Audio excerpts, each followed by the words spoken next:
para aprender.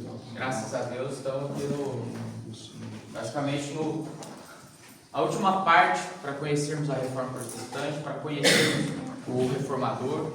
E agora não restam mais opções a não ser Lutero, Martinho Lutero. Nós vamos ver sobre a Reforma Protestante na Alemanha, propriamente dita em Wittenberg, por parte de Martinho Lutero. E aqui vai uma curiosidade: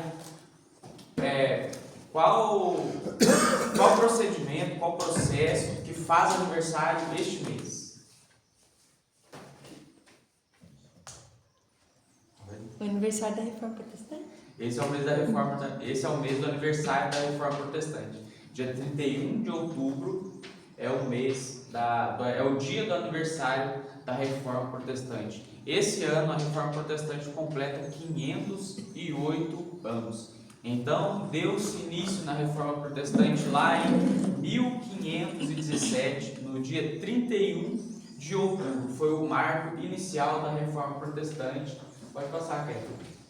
Com enfoque no retorno para as Escrituras. Mas eu preciso fazer uma recapitulação com vocês para a gente puxar os pontos que foram trabalhados desde o início, para continuar fresco na memória, não para vocês decorarem, mas sim fixarem o conhecimento. Aqui vai do porquê estudar, conhecer a história, ter intimidade com a fé e crescer em conhecimento. Basicamente, esses três tópicos nos trazem a ideia de termos intimidade com a palavra, de conhecermos de onde saiu, para onde foi, de entendermos pelas mãos de quem nós estamos aqui hoje. Claro que foi pela fé em Cristo, tanto que nós vamos estudar ainda hoje a justificação pela fé, mas quem Deus usou para dar o pontapé inicial em toda esta reforma. Pode passar, Guilherme.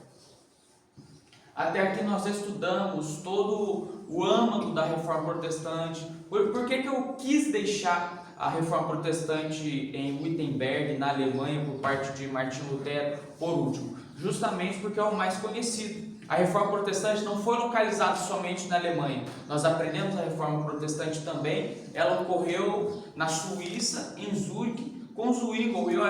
É pouco tempo de diferença de um para outro. A Reforma Protestante na Alemanha, em Wittenberg, por parte de Martinho Lutero, foi em 1517.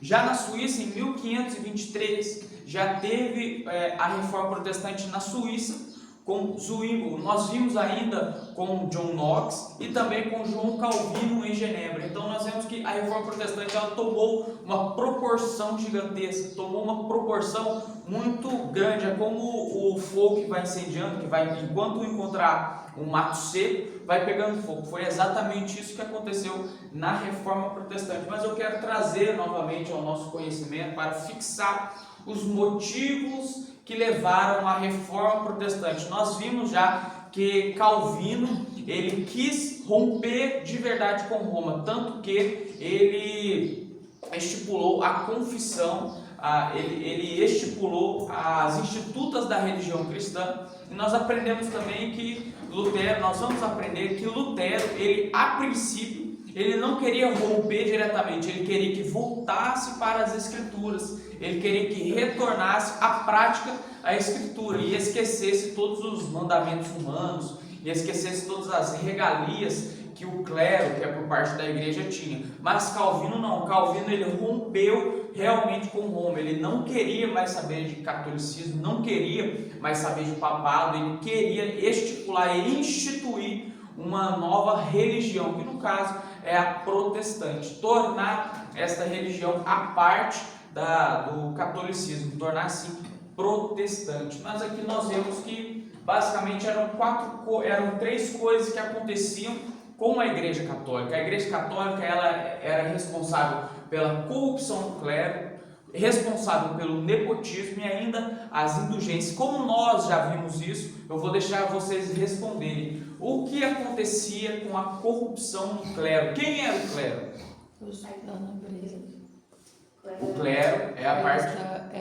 Os religiosos. Isso, os religiosos, a parte religiosa, o padre, o papa, o arcebispo, o cardeal, todos os que compunham a parte religiosa. E a corrupção do clero, basicamente, era o favorecimento monetário do clero. A igreja tinha poder político, tinha poder social e ainda poder religioso. Então essas três áreas, elas culminavam, elas apontavam para a igreja católica. Tanto que você via Papa ostentando ouro, via padres ostentando ouro, a igreja católica com muito dinheiro. E até hoje nós vemos as construções da igreja católica da época da Europa, no século XVI. Nós vemos ainda o nepotismo. O que é o nepotismo?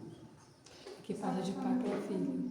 É o favorecimento familiar, favorecimento dos laços familiares. Olha, eu saio, mas o meu filho vai continuar. Eu saio, mas o meu cunhado vai continuar. Eu saio, mas o meu genro vai continuar. Então, acaba que se tem um favorecimento familiar muito grande, apresentando rupturas, porque a igreja não é do homem, a igreja é de Deus. A igreja não é do ser humano, a igreja foi estipulada, construída e constituída em Cristo Jesus. Temos ainda as indulgências também. O que eram as indulgências? Basicamente para ser salvo. Pagar para ter o pecado perdoado. Basicamente, alguém na porta da sua casa fala: você é pecador, você tem que pagar para você ter o seu pecado perdoado. Então tem aquela frase, né? Cada moeda que cai no gasofilácio era uma alma que pulava do purgatório. Completamente demoníaca essa linha de pensamento. Pode passar, cara. Casamento e batismo, eles cobram também, né, mano? Cobrava. Ainda cobram. E olha que curioso. Eles não aceitavam fazer um segundo casamento, mas cobravam indulgência para perdoar o pessoal do pecado. Tanto que nós vimos que isso aconteceu com o Henrique VIII na Inglaterra, onde surgiu o anglicanismo. Ele não queria continuar casado com a atual esposa dele, porque a esposa dele não dava filhos, e aí ele falou: tá bom então. Mas quando ele quis casar novamente na igreja, os padres, os papas da igreja não aprovaram, e ele falou: tá bom, vou desvincular a igreja católica da Inglaterra e vou criar uma outra religião. Que o anglicanismo basicamente é a igreja católica em si que admite o segundo casamento, que admite o divórcio. Então nós vemos que teve um grande momento de insatisfação com a igreja católica. Pode passar, Kevin. Justamente por essas rupturas, por essa corrupção no clero, pelo nepotismo, pelas indulgências. Então nós vemos que eram coisas que estavam convergindo para uma hora explodir. A gente vê que eram coisas que estavam caminhando já com o destino certo, que é a explosão. Justamente porque, o pessoal não tinha acesso à Bíblia. Somente a igreja católica tinha acesso à Bíblia. Então eles limitavam o conhecimento do povo, basicamente dizendo: olha, vocês têm que acreditar no que eu falo e não no que a Bíblia diz, porque vocês não entendem o que a Bíblia diz. Eu sou o intérprete da Bíblia. Nós somos os intérpretes da Bíblia. Então, já ouviram aquela frase: conhecimento é poder? Então, exatamente isso. Pelo conhecimento está ligado somente à Igreja Católica. O conhecimento das Sagradas Escrituras estaria ligado somente à Igreja Católica. O que eles faziam? Olha, o que você faz é pecado, mas o que eu faço não é pecado. Você não pode casar 2 vezes, mas eu posso cobrar para perdoar pecado.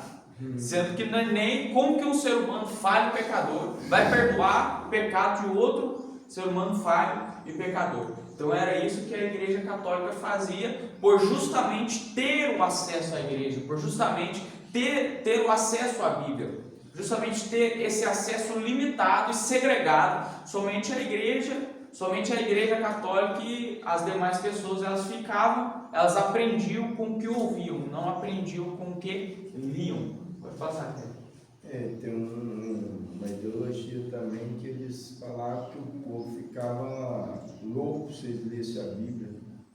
Teve um tempo que eles chegavam a falar isso a alguns papas. A pessoa lia a Bíblia e ficava louco. Então, se for para pensar, era para os pessoas ficarem loucos. Não é? Mas o que eles faziam já era loucura, pelo amor de Deus. Pode passar, aqui. Pode passar, falando da indulgência. Nossa, ficou meio ruim ali. Mas está escrito a reforma na Alemanha, propriamente dito por Martinho Lutero. Pode passar. Quem foi Lutero? Pode passar. Nascido em 1483 em vocês vão estranhar o meu alemão aqui. ex-Leben. Ele foi nascido em um lar de camponeses, pai era mineiro, não mineiro de Minas Gerais, mineiro trabalhava na mina, com mineração, mineiro trabalhava com mineração. Então ele teve uma infância um pouco restrita, mas com os pais dele sempre priorizando o estudo, tanto que ele estudou Direito na Universidade de Erfurt. Então ele se tornou advogado, ele conhecia leis, então por ele ter acesso ao direito, ele aprendeu também a sintetizar frases, a ler em outros idiomas, o idioma, claro, da época era o alemão, mas o idioma religioso, o idioma da liturgia que acontecia na igreja era o latim. Até hoje, quando a gente estuda direito, tem muita frase em latim, muito resquício do latim.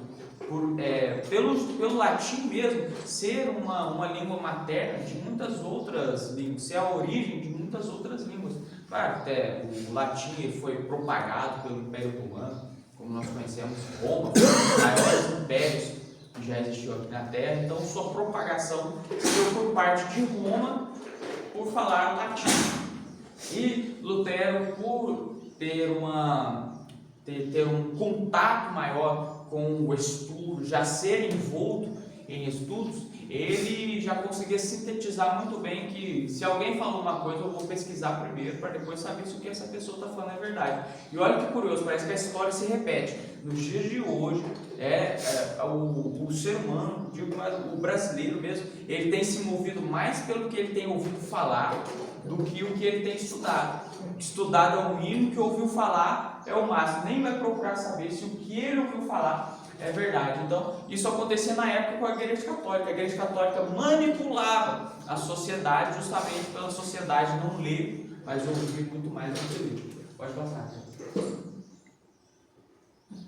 Antes de sua conversão, isso é importante salientar, antes da conversão de Lutero, ele acreditava, ele cria em um Deus severo e punitivo.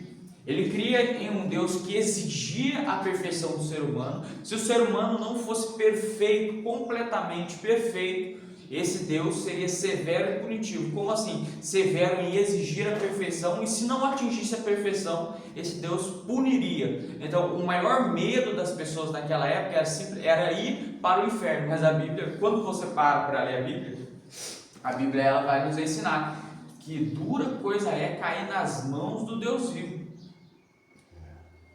Não temam o homem que pode matar o corpo, mas temam a Deus que, além de matar o corpo, lança a alma no inferno. Mas o pessoal eles ficavam com o que ouviam, não com o que liam. Então, a ideia de Deus que Lutero tinha era uma ideia de um Deus que castigava, era a ideia de um Deus que era severo, era a ideia de um Deus que ainda punia você por não atingir a perfeição. Pode passar aqui. Mas teve um evento, pode passar. Teve um evento que fez Lutero parar e querer se dedicar mais ao estudo da palavra de Deus. Que evento foi esse? Uma vez ele voltando de uma cidade, estava acontecendo uma tempestade muito grande, caindo raio para todo canto, e aí caiu um raio do lado de Lutero. Lutero caiu no chão, ficou com medo, ele falou, esse é o juízo de Deus para a minha vida. E aí ele fez um voto a quem? A Santa Ana. Quem que era Santa Ana? Era a deusa dos estudantes, era a santa dos estudantes, que protegia os estudantes. E aí ele falou assim, olha, se Santa Ana me proteger dessa tempestade, eu virarei monge. E o que aconteceu? Ele sobreviveu à chuva de raio. E então isso aconteceu no dia 2 de janeiro. 2 de janeiro de 1505, ele fez o voto durante a tempestade para Santa Ana. E pode passar, Cleber. Então, 15 dias depois, você vê que o rapaz ele cumpriu a promessa. 15 dias depois, ele foi para um mosteiro agostiniano e se tornou monge. Então, no dia 2 de janeiro, ele fez o voto com medo daquela tempestade. No dia 17 de janeiro, ele foi para o mosteiro agostiniano para se tornar monge. E lá ele começou a ter um contato maior com as escrituras. Pode passar, cara.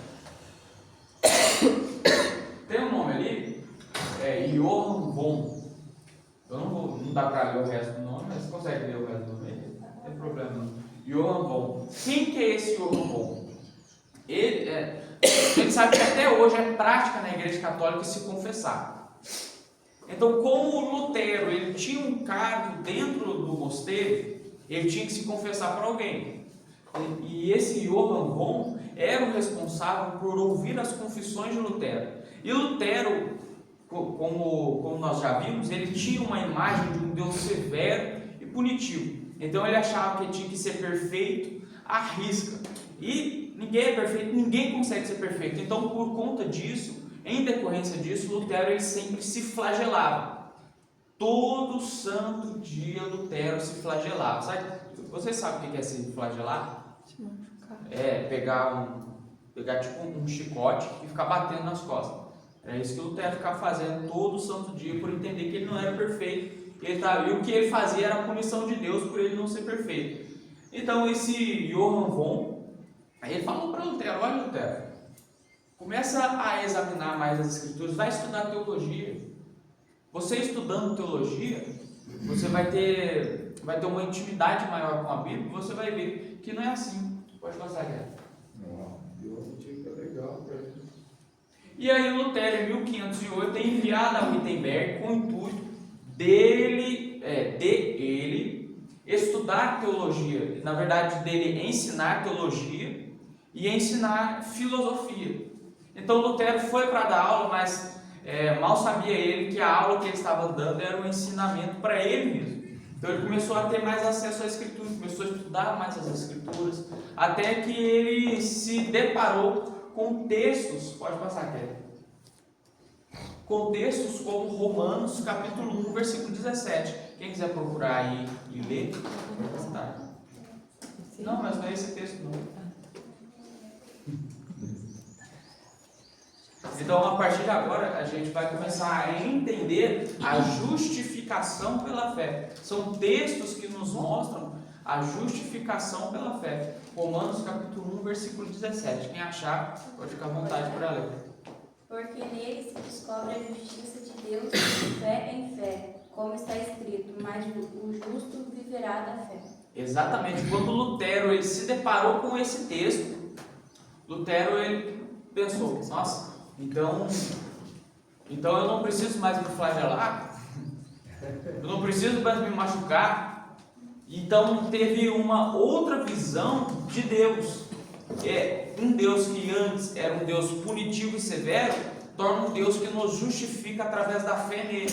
Não que as nossas obras vão nos salvar, porque Deus é que nos salva através da graça que Ele disponibiliza em nossa vida, mediante a nossa fé em Jesus Cristo. Mas a justificação pela fé é nós reconhecermos que nós somos pecadores, sim, mas Deus nos justificar através da nossa fé nele. E quando Lutero ele se depara com essa realidade grandiosa, com essa realidade de amor por parte de Deus para com o ser humano, ele vai proferir a seguinte frase, pode passar, Gabriel. Então me senti renascer e entrar pelas portas do paraíso. Toda a Escritura. Olha que curioso. Lutero, antes de ler a Bíblia, ele via Deus como um Deus severo e punitivo. Depois que ele leu a Bíblia, ele via Deus como um Deus amoroso e misericordioso. E essa misericórdia se estende sobre a nossa vida, por quê? Por vários motivos, mas pelo motivo que nós vamos estudar hoje, é a justificação pela fé.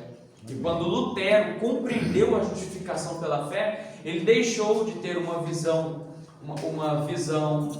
atormentadora, distorcida de Deus, para ter uma visão de um Deus amoroso e justo. Deus ele é amoroso, mas ele é justo. Então Deus dá a cada um segundo a sua obra. É interessante porque nós vemos que Lutero ele teve uma conversão altamente sentimental. Nós vimos que Zwingli ele teve uma conversão altamente acadêmica, teve uma conversão altamente acadêmica, por ele sentar, estudar, ler a Bíblia, entender e compreender que o que a Igreja Católica fazia era errado. Já Lutero não. Lutero teve uma conversão sentimental. Depois que ele foi ler a Bíblia, ele teve aquele acontecimento na tempestade, que o raio caiu do lado dele, e ele foi para o mosteiro. E aí ele sempre se flagelava, porque entendia que não era perfeito o suficiente. E aí, lendo a Bíblia, ele viu em Romanos 1,17 que o justo viverá pela fé. Então nós somos justificados por Deus. Aqui nós vemos a diferença entre os reformadores. Nós vemos que Calvino tinha uma orientação, nós vimos que John Knox tinha uma outra orientação, vimos que Zwingli tinha uma outra orientação, nós vimos que Lutero teve uma outra orientação. Então nós vemos as diferentes formas de Deus trabalhar com o ser humano. Nós vemos as diferentes formas do ser humano, de Deus lidar com o ser humano. Deus lidou com Lutero diferente que lidou com Zwingli. Deus trabalha aquela máxima do entendimento, aquela máxima do entendimento. Nós nunca vamos entender os planos de Deus, mas o que nós entendemos é que os planos dele são mais altos que os nossos planos, são mais altos que os nossos caminhos. E nós vemos isso se refletir na história. Quem imaginava que Deus pegaria um povo cativo no Egito e transformaria em uma nação? Quem imagina que Deus pegaria um homem numa terra longínqua por nome Abrão, e dele faria sair uma nação eleita e escolhida por Deus, que é Israel? Então nós vemos que o trabalhar de Deus ao longo da história sempre manifesta o quão poderoso é o nosso Deus. Pode passar, Karen. O mais interessante é que Abraão não tinha filho, aos olhos humanos era impossível ser pai de uma geração. Né? E sempre se deu por meio da impossibilidade. Abraão e Sara tiveram filhos velhos. Depois a bênção da primogenitura era para ser concedida a Esaú, mas quem recebeu a bênção da primogenitura foi Jacó. E depois veio Isaac com a falta de possibilidade, na verdade com a confiança em Deus para o casamento, que saiu para escolher a mulher. Ele falou, aqui fazer as ações, aqui cumprir os requisitos, é essa que Isaac vai se casar, isso que aconteceu. E nós vemos que em toda a história bíblica a gente vê a atuação de Deus de uma forma extraordinária, que se for parar para pensar não faz sentido nenhum. Ela não está aparecendo a data ali, ficou um pouco fora de formatação, mas 1517, né? 1517, Lutero rompe com a Igreja Católica. Eram vários motivos que fizeram com que Lutero rompesse com a Igreja Católica, mas o principal motivo eram as indulgências. E em 1517, com o rompimento de Lutero com a Igreja Católica, nós conhecemos, pode passar, cara, nós sabemos e conhecemos que houve a publicação de suas 95 teses na porta da igreja do castelo de Wittenberg. Aquele ato revolucionário de Lutero não era um ato para prejudicar ninguém, não era um ato para se promover em detrimento de outra pessoa, muito pelo contrário. Lutero ele se propôs a debater as verdades da Escritura com a Igreja Católica. Lutero ele se propôs a debater as verdades que eram mostradas nas Escrituras e tais verdades que eram estipuladas pelos seres humanos através da Igreja Católica. Mas nós sabemos que o orgulho do ser humano é um negócio muito grande, que o ego do ser humano é um negócio muito grande. Então o ser humano nunca vai aceitar se ele realmente não tiver a humildade de reconhecer que está errado. Somente o ser humano que possui uma humildade, ele reconhece que está errado. E Jesus, ele nos ensina a sermos mansos e humildes. Não é pecado nenhum reconhecermos o nosso erro, mas imagina uma instituição toda poderosa, toda munida de autoridade, toda munida de conhecimento. Eles vão falar que está errado porque um cara aí, um padre, pregou 95 teses na porta da igreja deles? Não iriam. Não iriam reconhecer e não reconheceram. Pode passar, cara. Quem é esse Johann Tetzel? Alguém já ouviu falar? Ele é um pouco conhecido por aí. O Johann Tetzel. Ele era um dos principais responsáveis por fazer a cobrança das indulgências. Era um dos principais responsáveis por bater na porta da casa das pessoas e falar: olha, você pecou, põe aqui a moeda no meu gasofilaço que Deus vai te perdoar porque você me deu dinheiro. Então, o Lutero ele foi preciso em falar, olha, venham todos debater comigo, mas eu quero debater especificamente com o Johann Tetzel, porque era um dos responsáveis por fazer a cobrança das indulgências. E quem disse que ele foi? Não foi, sabia que estava errado, pode passar, cara. Mas em 1520, pode passar, cara. 1520, vamos retomar. Em 1517, Lutero ele publica as suas 95 teses para romper com a Igreja Católica, mas ainda não tinha rompido o vínculo formal que é ser excomungado. Vocês conhecem esse termo, excomungado? É quando quando um padre é expulso da Igreja Católica ou algum serventuário é expulso da Igreja Católica. Então, o Papa da época ele fez uma bula, e essa bula se chama Exsurge Domini. Alguém já ouviu falar, por curiosidade, Exsurge Domini? É basicamente o Papa falando assim, olha, se você não se retratar, você vai ser excomungado. Pode passar aqui. E chegou essa carta para Lutero. Mas em 1521, teve a dieta de Worms. Dieta não é dieta de alimento, não. Vamos ficar fitness ali. Não, a dieta é uma palavra alemã que foi traduzida para o português como dieta, e aqui nós temos o entendimento de dieta como restrição de alimento, como ficar saudável, mas dieta no alemão é uma assembleia oficial. Então foi convocada uma assembleia oficial de Worms, pode passar, Kelly. E nessa assembleia eles trataram da excomungação, não sei nem se tem essa palavra, de verdade, mas agora acabei de inventar. A excomungação de Lutero oficialmente em 1521, em janeiro. Pode passar, Kelly.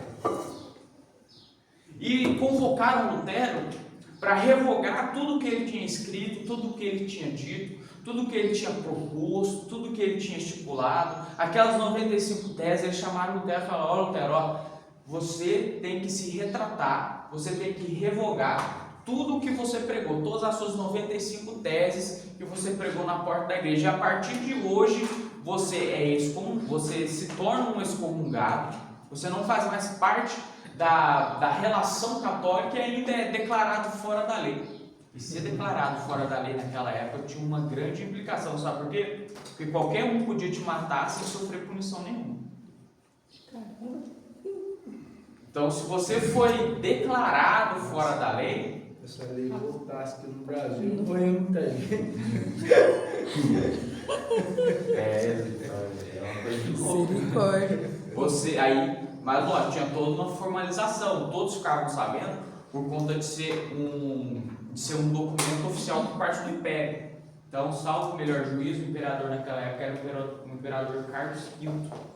Então, ele colocava o selo do Império, a Igreja Católica, claro, reconhecia, e você se tornava um fora da lei. Se chegasse qualquer um e te matasse, esse que te matou não sofreria sanção alguma, justamente por você ser um fora da lei. Mas é a resposta para Lutero a tudo isso. Até agora Lutero está quieto. Pode passar, Kelly. No caso ali, o fora da lei seria o fora da lei bíblica, né? Bíblica dele. Não, de tudo. Mas ele era advogado, ele podia se defender. Fora da lei, não interessa. Porque o que vigora é o entendimento católico e o princípio imperial. Mas é a resposta para Lutero. A menos que eu esteja convencido pelas Escrituras ou por razão evidente, pois não acredito nem no Papa nem nos concílios sozinhos, já que frequentemente se contradizem.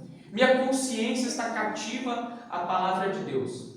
Não posso e não vou me retratar. Acho que está escrito aqui estou. A continuação é aqui estou, que Deus me ajude. Amém. E sabe o que ele pegou? Ele pegou a bula, pegou a declaração que ele era fora da lei e queimou em praça pública falando isso aí. Já que vocês querem me matar, vamos ver então quem vai matar. O homem estava Possessão lá quando foi para cima do leão, estava Imagina você ser Ele é um... igual a palmeira, pega, mas não cai. Não, de verdade. Sabe qual que é a maior loucura? Imagina você ser o único a fazer isso. Tá todo mundo te olhando. E ser um fora da lei. Pode qualquer um banhar ele. O cara chega lá e te dá uma facada. Mas isso acendeu a chama da reforma protestante. Pode passar, cara. Glória, que glória. Tá Mas- precisando levantar uns corajosos desse Está precisando de aí. uns malucos nesse aí.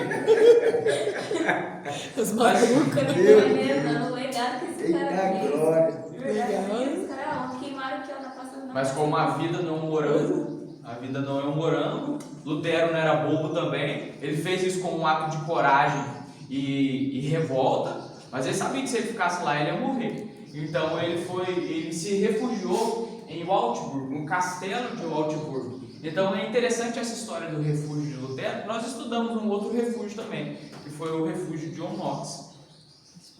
E diferente de John Knox, Lutero, ele não foi por vontade própria. Falou, nossa, eu vou me refugiar porque eu fiz alguma coisa aqui. Olha o que aconteceu, pode passar aqui.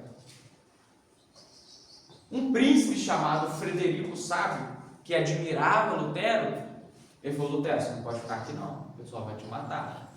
Vamos.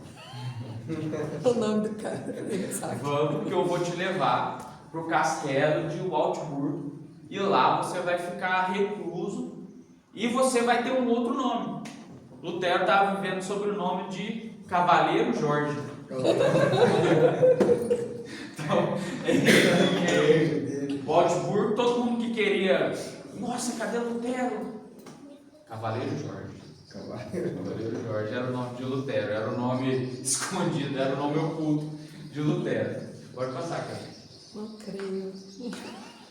Mas em 1521 houve um acontecimento extraordinário na vida de Lutero, de grande importância para a história da Reforma, que foi a tradução do Novo Testamento do grego para o alemão. E não era aquele alemão formal. Nós temos, vou dar um exemplo da língua portuguesa dos dias de hoje.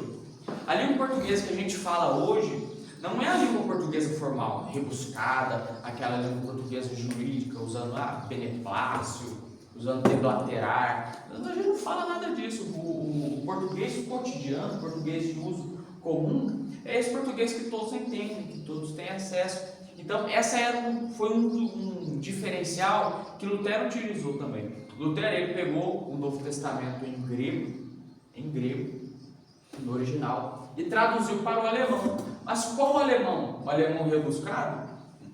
Traduziu para o alemão comum, para o alemão que todos conheciam. Então, era mais uma maneira de Lutero acabar com a dominância católica na Escritura. Porque além de Lutero traduzir do grego para o alemão, Lutero traduziu de uma forma que todos conseguiam entender. Isso começou, e todo mundo começou a ter acesso à Bíblia. Todo mundo começou a ver que nós somos justificados pela fé, que nós não somos salvos pelas nossas obras, que o único mediador entre Deus e os homens é Jesus Cristo, o único capaz de perdoar os nossos pecados é Jesus, e o único capaz de remir os nossos pecados e remiu foi Jesus Cristo. Então agora toda a base da sociedade da Alemanha teve acesso a todas estas verdades. E aí chutou o balde para a Reforma Protestante. Agora ninguém queria saber de catolicismo. Começou a ter muitas revoluções, tanto que teve a Revolução dos Camponeses, e aí Lutero teve que intervir e falou, olha, eu não me opus à Igreja Católica para que houvesse sangue. Eu não me opus à Igreja Católica para que houvesse guerras. Eu me opus à Igreja Católica para trazer a palavra verdadeira da Bíblia para vocês. Esse era o objetivo, o intuito de Lutero, era trazer a Bíblia para o cotidiano das pessoas, para que todos tivessem acesso, não somente o clero, para manipular a sociedade. Foi isso que Lutero fez. E sabe em quanto tempo que Lutero ele traduziu a Bíblia do grego para o alemão comum? Eu já tenho um ano. 11 semanas. E equivale a... 11 semanas. Foi um dos períodos mais produtivos de Lutero, foi no refúgio dele em Wartburg, que ele entendia, olha, já que eu não consigo debater pessoalmente, então aqui eu vou fazer o meu trabalho render. Então em 11 semanas, gente, já é difícil você estudar grego. Mais difícil ainda estudar a concordância do grego, porque o grego, ele basicamente tem 3 gêneros, tem o gênero masculino, feminino e neutro, mas não é nada de todos não. O gênero não é nada de Todd, não. Nem Pelo amor de Deus. Todd? É, Todd, não é nada de Todd, não. O gênero neutro no grego é para se referir a coisa. Então, se o pessoal está aderindo ao gênero neutro no Brasil, é coisa. É móvel, é ser inanimado. Esse é o gênero neutro no grego. Pelo amor de Deus, é o gênero neutro no grego. Então, tem muitas formas de você utilizar as palavras no grego. Por exemplo, uma palavra em português tem basicamente 3 formas de você usar ela: passado, presente e futuro. Imagina que no grego, além de ter essas 3 maneiras, temos ainda 3 gêneros. Então, é muito difícil você fazer uma tradução assim literal na hora do grego, principalmente em 1521, no século XVI, quando existia internet, não tinha chat GPT, Malemar tinha escritos sobre isso. Você pegava o escrito cru, nu, que é o Novo Testamento em grego. Então Lutero fez isso em 11 semanas, é um feito. Porque ele foi inspirado mesmo por Deus. Foi, Por isso que a inspirado. Bíblia ela é inspirada, né? Tem que Demais, ser, né? demais. Senão não tem efeito.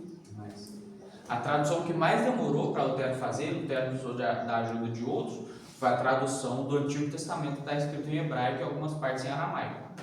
Aí Lutero precisou da ajuda e ele levou 1 ano para fazer a tradução. Foi esse que levou 72 pessoas? Não, aqui levou 72 pessoas, na verdade 70 pessoas, 70 sábios para realizar a tradução. Foi a tradução do Antigo Testamento, que era o grego, o Antigo Testamento, que era o hebraico, para o grego, que é a Septuaginta, septo de 70. Então conta a história de 70 sábios que foram responsáveis por fazer a tradução do Antigo Testamento em hebraico para o grego, na época de Alexandre o Grande, a propagação do grego. Então nós vemos que um dos grandes feitos de Lutero, claro, além de se posicionar contra a Igreja Católica, além de publicar suas 95 teses, foi a tradução do Novo Testamento, que estava em grego, para o alemão comum, para o alemão cotidiano. E depois, posteriormente, fez a tradução do Antigo Testamento, com um período de 1 ano, em hebraico para o grego, do hebraico para o alemão comum. Então, esses foram basicamente um dos grandes feitos de Lutero. Pode passar, aqui. Pode passar. Em 1529 e 1530, nós tivemos 2 importantes acontecimentos na história da Reforma Protestante. Vocês já se perguntaram de onde que saiu o termo protestante? Quando que se começou o termo protestante? Já passou isso na cabeça de vocês? É isso que a gente vai estudar hoje, a gente vai ver agora. Da onde saiu o termo protestante? Saiu em 1529, mas essa história de 1529, pode passar aqui. Elas têm origem lá em 1526, na Dieta de Speyer, que era um concílio, que era uma assembleia oficial para tornar o protestantismo como uma religião oficial. E isso aconteceu para tornar os reformados, que na época eram os reformados, uma religião oficial. Diferente, que era basicamente essa Dieta de Speyer, era para diferenciar os católicos dos reformados, dos protestantes, que na época não tinha ainda o nome oficial de protestante. Mas e quando se deu esse nome de protestante? Lembrem que em 1526 teve essa Dieta de Speyer, mas em 1529 foi revogado, tentaram revogar essa diferença do protestantismo com o catolicismo. E aí tinham alguns príncipes que eram protestantes nessa Dieta de Speyer, e eles se levantaram e falaram assim, nós protestamos, porque nós não concordamos com o que a Igreja Católica faz, e nós seguimos as Escrituras. Então está aí a origem do termo protestante. Foram pessoas que se manifestaram em 1529 na Dieta de Speyer, se opondo à decisão de revogação de autenticidade, a revogação da autonomia, da separação entre catolicismo e protestantismo. Então, a partir de 1529, aqueles que discordavam da Igreja Católica passaram a ser os protestantes, passaram a ser aqueles que protestam. Pode passar, Kevin. E ainda um outro acontecimento em 1530 foi a Confissão de Augsburgo. Nós já estudamos uma confissão na Reforma da Escócia. Estudamos a confissão de fé escocesa, que foi feita por John Knox e outros 6 Johns e outros 6 Joões.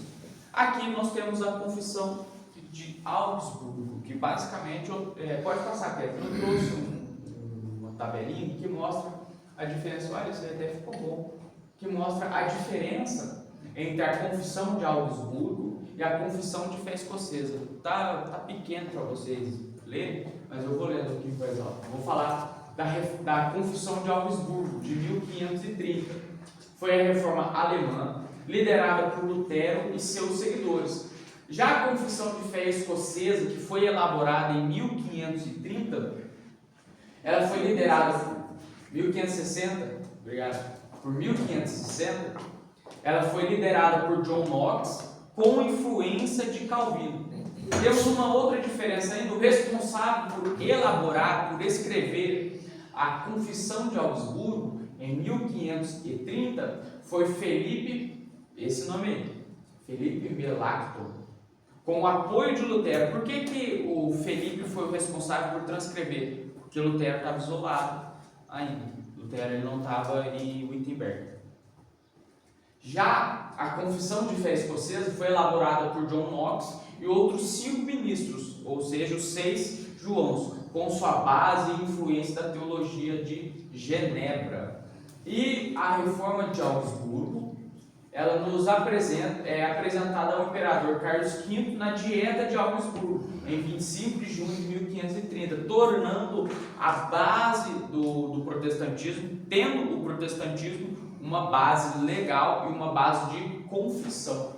Já a confissão de fé escocesa em 1530, ela foi em 1560, confissão de fé escocesa em 1560, ela foi apresentada ao parlamento escocês em Edimburgo. E a confissão de fé de Augsburgo vai dar para explicar e defender a fé luterana.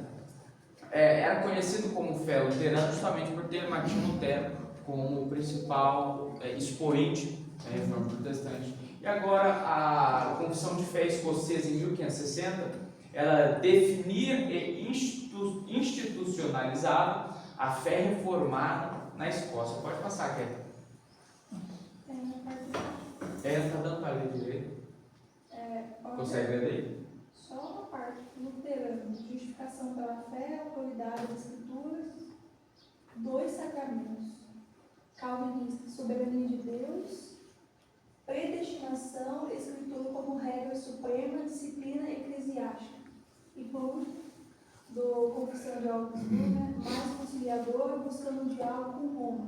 E a de fé escocesa é mais afirmativa e doutrinária, rompendo de vez com Roma. Teve um ponto que foi lido ali a respeito da justificação pela fé. Agora nós vamos trabalhar na Bíblia essa justificação pela fé. Quem puder abrir em Romanos capítulo 3, versículo 28, pode ler do 28 ao 30 ou 31, pode ler o 28 em diante, ao 30 ou ao 31. Concluímos, pois, que o homem é justificado pela fé, independente das obras da lei. É porventura Deus somente dos judeus? Não o é também dos gentios?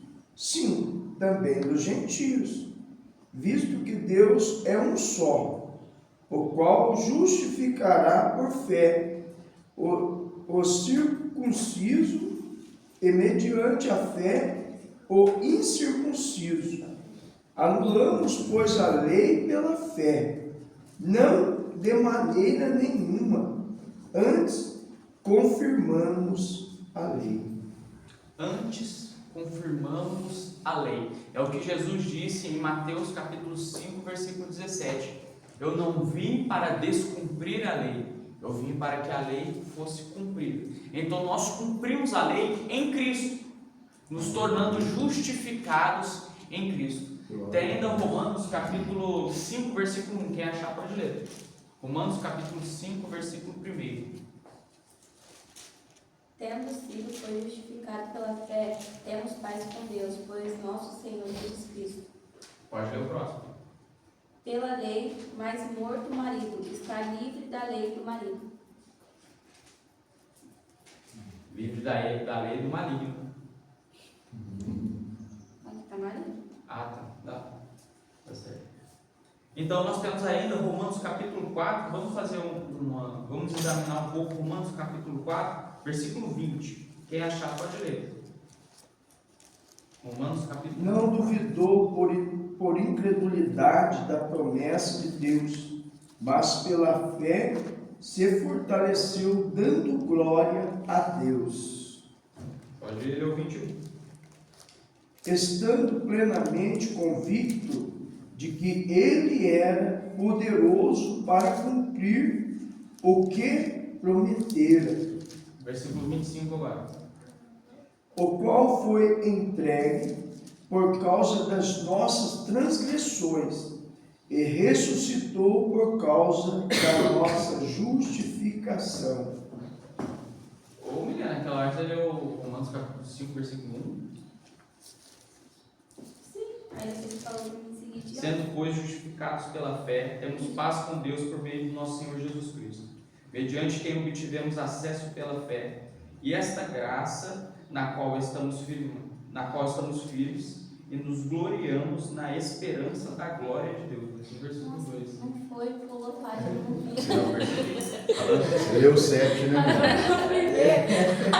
Leu 7. Falando de Maria. Eu achei estranho, mas agora do nada.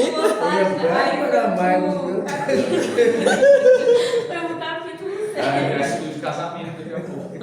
Mas, basicamente, esses versículos que nós lemos, Romanos capítulo 3, versículo 28, Romanos capítulo 4, versículo 25, Romanos capítulo 5, versículo 1 e 2, eles nos dão a perspectiva da justificação pela fé. Então aqui nós entendemos que ser justificado pela fé não é pecar de forma pretensiosa, de forma que você nem batalha contra o seu pecado, você pecar de forma deliberada e depois pedir perdão para Deus. Não, ser justificado não é isso. Ser justificado é nós entendermos que nós somos inclinados ao pecado, é termos a compreensão da inclinação ao pecado, e mesmo com essa inclinação ao pecado, nós batalhamos diariamente para resistirmos ao pecado. É por isso que nós somos justificados por Deus. Ser justificado por Deus é essa graça que Deus atribui à nossa vida por termos fé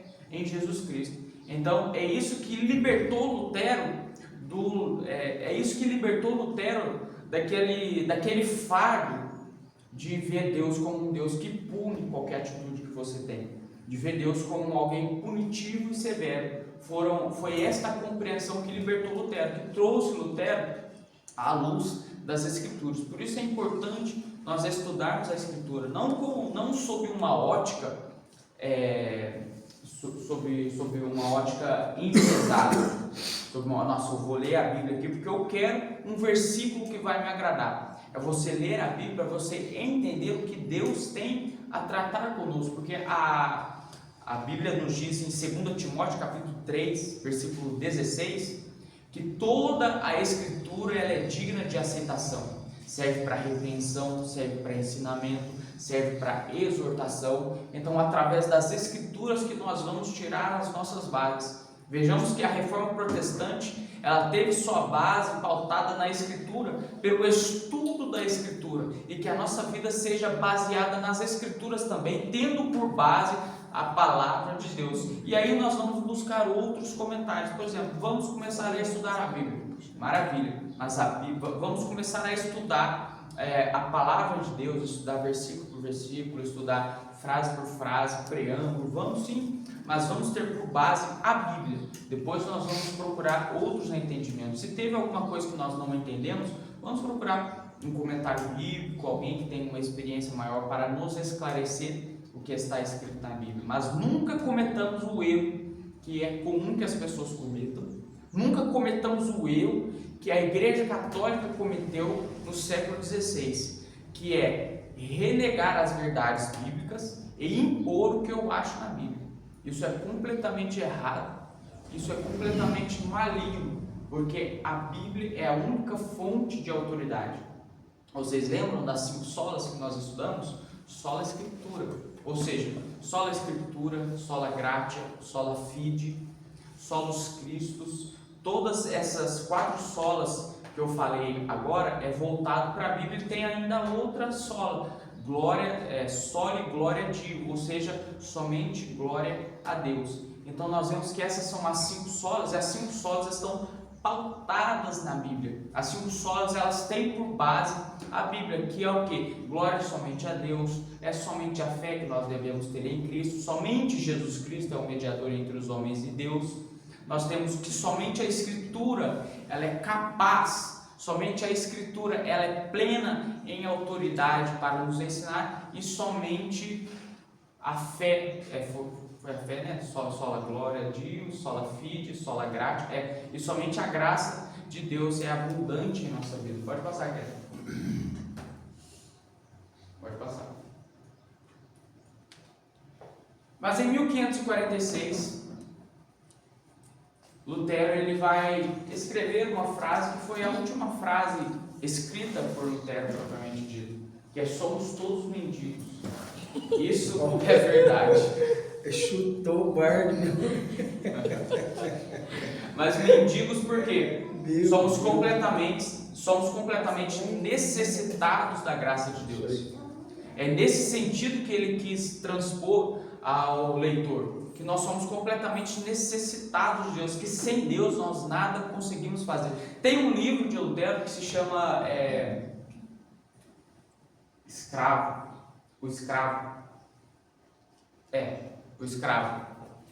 E nesse livro, Lutero ele vai tratar da nossa dependência de Deus, do quão dependente nós somos de Deus.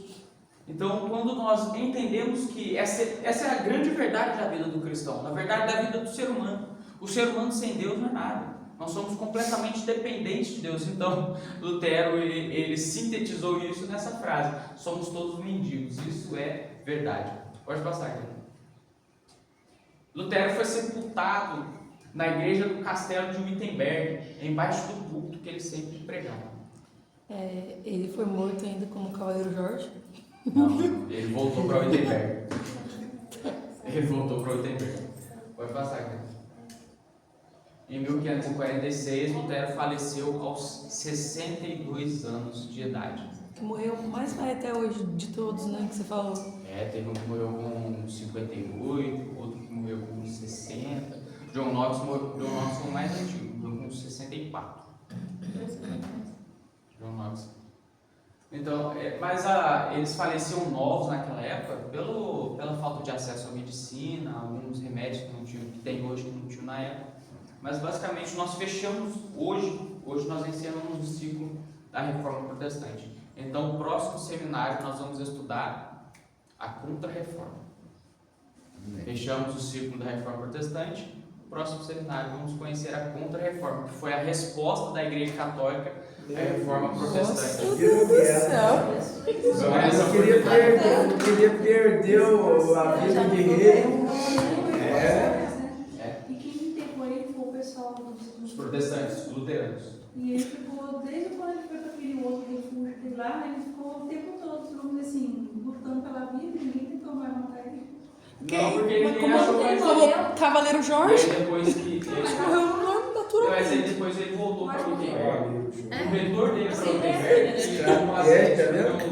Como Deus usou a estratégia para esconder ele, você vê como é que Deus é. Foi escrita não pessoalmente por Lutero. Um monte de detalhes assim, que fez a diferença na vida dele e faz de todos. Algumas pessoas que estavam dentro do protestantismo. Sim, teve a guerra dos camponeses. A guerra dos camponeses, por isso que o Lutero voltou. Quem falou que queria sangue. Isso, que a reforma que ele fez não foi pautada em sangue, mas em entendimento. E morreu gente da igreja católica. Morreu, sim. sempre morre. Período É de que guerra. ele morreu naturalmente? Morreu naturalmente. É. O pessoal fala que provavelmente ele infartou, ele teve um infarto. Nossa. Ele tinha problemas nos rins também, problema no joelho. Meu Senhor. Mas, então nós vamos estudar no próximo seminário sobre a Contra-Reforma, que é a resposta da Igreja Católica à Reforma Protestante. É uma grande oportunidade, pastor.